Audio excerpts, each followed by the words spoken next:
Pessoal, sou o professor Orlando Mafra e a aula de hoje é Introdução à Teoria dos Conjuntos.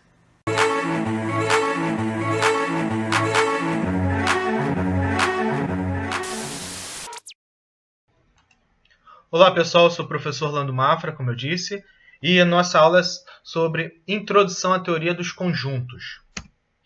Não se tem, hoje em dia, uma definição formalizada do que é um conjunto, né? Mas a gente entende que conjunto é tudo aquilo que nos dá uma ideia de coleção ou de agrupamento. Por exemplo, eu posso ter um conjunto dos elementos químicos. Eu sei que dentro desse conjunto só vou encontrar elementos químicos, né? Por exemplo, eu também posso ter um conjunto dos clubes brasileiros de futebol, né? E dentro desse conjunto, eu posso ter um elemento, né? Por exemplo, o Vasco da Gama é um elemento dentro desse conjunto. E é um elemento que se destaca, né, pessoal? Então, todo conjunto é formado por um ou vários objetos que são denominados elementos. De maneira geral, indicamos um conjunto por uma letra maiúscula. Isso é importante, tá? Pertinência. Pertinência é quando a gente quer relacionar elementos com conjunto, tá? Eu quero dizer, Vasco da Gama é um elemento do conjunto dos clubes de futebol brasileiro, tá bom? Para representar um elemento pertencente a um conjunto, usamos um símbolo. Esse aqui, ó, pertence. E para indicar um elemento que não pertence a um conjunto, usamos o símbolo não pertence. Por exemplo, Barcelona. Barcelona não pertence ao conjunto dos clubes de futebol do Brasil. Então, eu usaria esse não pertence.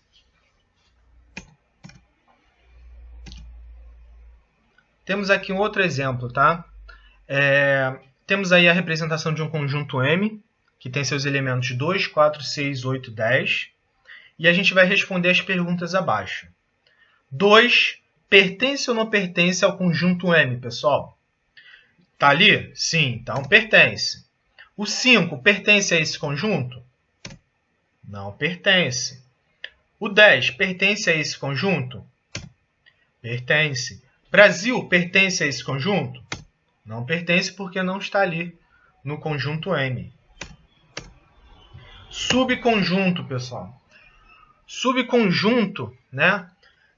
A gente pode chamar de subconjunto quando aquele conjunto, todos os elementos que compõem aquele conjunto A, por exemplo, ele é pertencente a um conjunto maior, um conjunto B.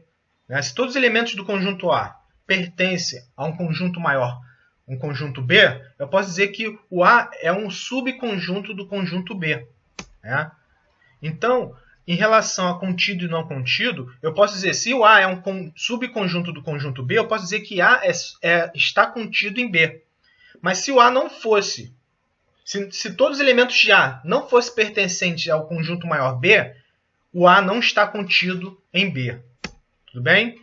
A representação do contido e do subconjunto é esse. Ó. A é um subconjunto de um conjunto maior, que é o conjunto B. Por exemplo, vamos pegar um conjunto das cidades brasileiras, né, do nosso país aí. Então, é um conjunto enorme. Agora, vamos pegar um conjunto das cidades do Rio de Janeiro, do estado do Rio de Janeiro. Petrópolis, o próprio Rio de Janeiro, Duque de Caxias. Então, todas as cidades que compõem o estado do Rio de Janeiro, elas estão imersas, elas compõem o conjunto maior, que é o conjunto Brasil, das cidades brasileiras.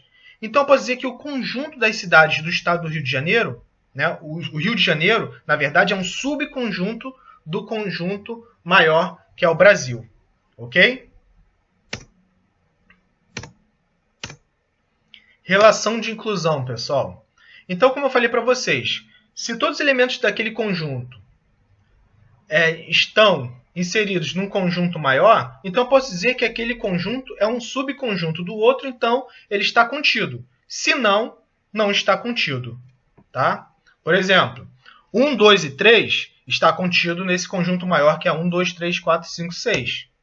1, 2, 0 não está contido, porque esse elemento 0 não é um elemento do conjunto maior ao lado. Ok?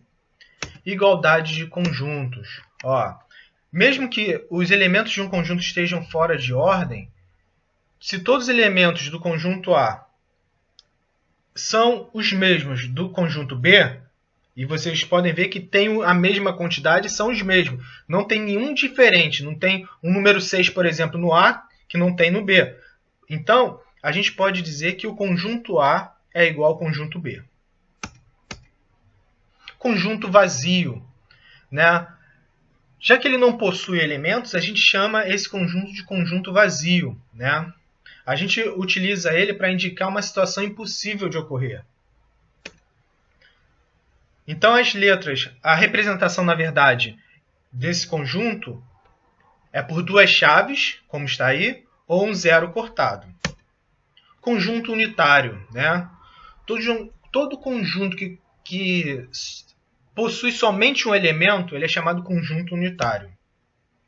Conjunto universo corresponde ao conjunto ao qual pertence todos os elementos que fazem parte do nosso estudo, tá? A gente está estudando uma coisa, então, por exemplo, estamos estudando elementos químicos. Então, o conjunto universo é o conjunto dos elementos químicos.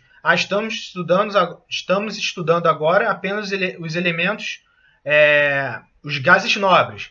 Então, os gases nobres são, na verdade, compõem um conjunto, um subconjunto do conjunto maior, que é o conjunto universo dos elementos químicos. Entendem isso? Então, os gases nobres é um subconjunto do conjunto universo, que são os elementos químicos.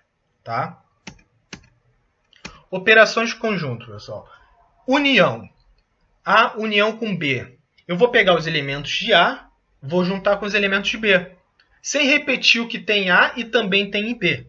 Interseção é aquilo que tem nos dois conjuntos. Tem tanto no A e tem tanto no B. O que não tiver em A e tiver em B, eu não vou colocar como interseção.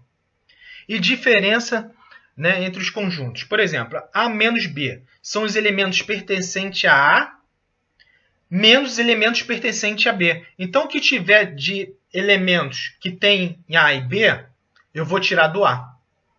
Né? Diagrama de Venn. Diagrama de Venn, ele vem aí nos auxiliar para resolver inúmeros problemas matemáticos, né, sobre conjuntos. Então, olha só. Eu tenho aqui dois diagramas. Esse primeiro círculo aí, ele é o conjunto A e o outro círculo é o conjunto B. Podemos perceber que temos um azul mais escuro. Essa região aqui é região de interseção. O que é isso? É o que tem no conjunto A e que também tem no conjunto B. Então, olha só. Isso aqui que eu estou rachurando agora, na verdade, é A união com B. Então, se eu estou unindo os dois conjuntos, então isso aqui é a união. Esse conjunto aí é a união de A com B. Mas essa região aqui do meio, como eu falei, é a interseção com B. Tá? E essa região aqui é os elementos que compõem A menos o B. Eu quero o conjunto A menos o B. Então, eu vou retirar do A os elementos que tem em B. E aqui é o B menos A. Eu vou tirar do B os elementos que compõem o A. Tudo bem? O conjunto A. Por exemplo, né, temos aqui... Temos o conjunto A, que ele tem como elemento 0, 1, 2, 3, 4. Temos o conjunto B, que tem como elemento 0, 2, 5, 6. Né?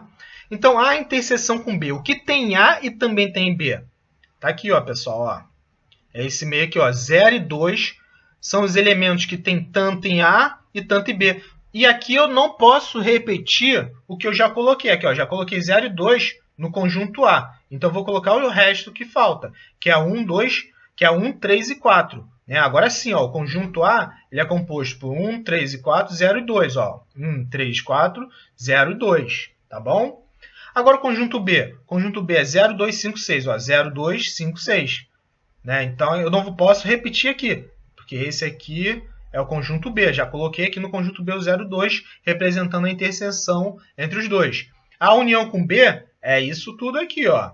1, 3, 4, 0, 2, 5 e 6. Tá? A menos o B. O A menos o B a gente aprendeu que é esse aqui, essa região aqui, que é 1, 3 e 4. E se eu quisesse o B menos A? É essa região aqui que eu rachurei lá para vocês e mostrei. É o 5 e o 6. O 5 e o 6 são os elementos que compõem o novo conjunto B menos A. Bom, agora a gente vai resolver um problema que envolva esse diagrama de Venn. Numa sala de aula, 85 alunos jogam basquete, 75 jogam futebol, 17 praticam duas atividades, basquete e futebol. Quantos alunos foram pesquisados, sabendo-se que todos optaram pelo menos por um dos dois esportes? Pessoal, a primeira coisa que eu vou fazer quando eu monto o diagrama de Venn, né, para dois conjuntos, né, eu vou colocar primeiro a interseção entre eles. Né? A interseção é o número 17. São 17 alunos que praticam os dois esportes. Né? Então, olha só, 17. Agora eu vou diminuir a interseção do número de alunos que jogam basquete. Porque eu vou retirar os alunos que jogam basquete e que também jogam futebol. E eu vou ter somente os alunos aqui que jogam basquete. Né? Lembra que essa região aqui eu falei para vocês, é o conjunto basquete menos o conjunto futebol. Então, esses aqui eu sei que somente jogam basquete. E eu vou fazer desse lado aqui a mesma coisa. Né? Vou subtrair 75 de 17. E eu vou ter somente os alunos que jogam futebol. Agora, para saber o número de alunos pesquisados, eu vou somar todos esses alunos aqui. 68 mais 17 mais 58. Que dá, ao todo, 143 alunos. Ou seja, esse é o número de alunos que foram pesquisados. 17 praticam os dois esportes. 68 somente basquete e 58 somente futebol. Aqui a gente tem a representação do diagrama de Venn, né, para três conjuntos. Ó, conjunto A, conjunto B e conjunto C. Essa região aqui é a interseção dos três. É o que tem em A, é o que tem em B e que também tem no conjunto C. Essa região aqui do meu cursor é a região que somente tem A e C. Somente tem A e B. Ou seja, esse aqui é a interseção de A com B, interseção de A com C, e aqui é a interseção de C com B. Esse aqui é a interseção entre os três, tudo bem? Até a próxima, pessoal!